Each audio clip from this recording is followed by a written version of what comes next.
আসছি আবিদা এগ্রোতে চারা নেওয়ার জন্য। আমি গত 3 বছর যাবৎ কৃষিকাজের সাথে জড়িত আছি এবং কৃষিকাজই আমার প্রধান পেশা। এখানে আবিদা এগ্রোর খোঁজ পাই আমি হচ্ছে আমার মামা মোহাম্মদ মিরাজ শেখের মাধ্যমে।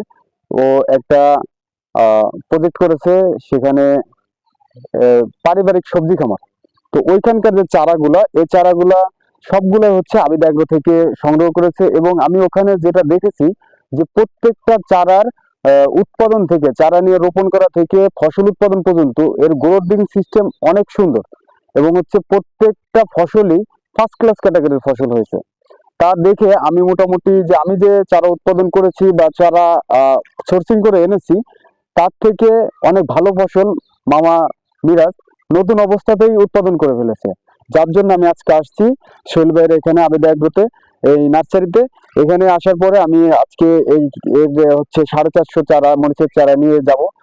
তার অলরেডি আমি প্যাকিং করে ফেলেছি। তো চিন্তা করলাম সোহেল ভাইয়ের এত চারা, এত সুন্দর চারা এবং গ্রোথিংটা এত ভালো যে এটা দিয়ে একটা যদি আমি কিছু বলে না যাই তাহলে আমার কাছে আমি অপরাধী ফিল মনে হচ্ছিল আমার কাছে।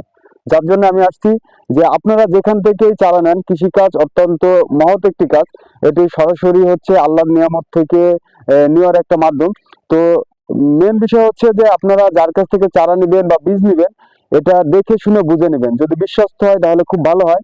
তো আমাদের আশেপাশের ভিতরে সব থেকে ভালো বিশ্বস্ত আমি আমার চোখে দেখা এবং হচ্ছে ফসল উৎপাদন করে প্রমাণিত যে এই আবিদা এগ্রো একটা নার্সারি, যেটা হচ্ছে আপনার বিশ্বস্ত প্রতিষ্ঠান। আপনারা এখান থেকে চারা নিতে পারেন এবং হচ্ছে এখানে যদি আপনি চারা নাও নেন, এই আবিদা এগ্রোতে যদি ফোন করেন সোহেল ভাই আপনাদেরকে সর্বাত্মক সহযোগিতা করবে।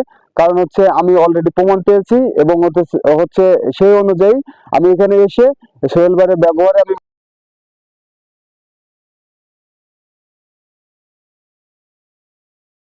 সবসময় আধুনিক সিস্টেমে সিডলিং ট্রেতে কোকোপিটের মাধ্যমে চারা উৎপাদন করে থাকে এবং চারাগুলো সারা বাংলাদেশে সরবরাহ করছে ইনশাআল্লাহ। আপনি চাইলে আবিদা এগ্রো নার্সারিকে কন্ট্যাক্ট করতে পারেন।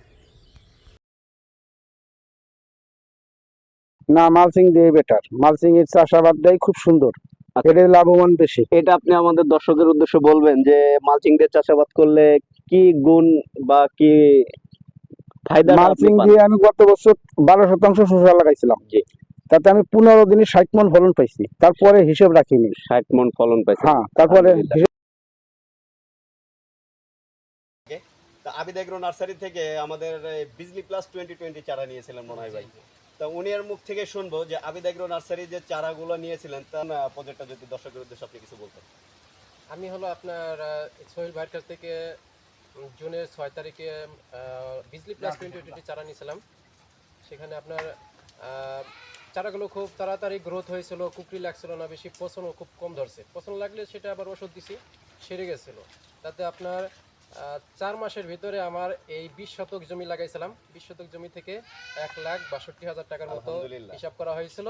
পরবর্তীতে যা করা হয়েছে মানে আসছে সেটা আর আমি হিসাব করি। আসলে তো এবছর আপনার মরিচে কেউ লাভ করতেই পারে না, মানে হিট টেম্পারের কারণে। তারপর তো আপনি আমার গাছ খুব মানে ভালো ছিল, মানে গ্রোথ কম ছিল পরবর্তীতে টেম্পারেচার কারণে, কিন্তু মরিচের ফলন ছিল বেশি। যাক আলহামদুলিল্লাহ। তাতে কি আপনার এই আবিদা এগ্রো নার্সারির উপরে আস্থা রাখা যায়? অবশ্যই অবশ্যই আস্থা রাখা যায়। আপনি তো এখনো আবার এই আবিদা এগ্রো নার্সারি যে টমেটো চারা নিতে আসছেন তাই না? টমেটো চারা নিতে আসছে, আমি আপনাকে ফুলকপির চারাও নিতে চাইছিলাম।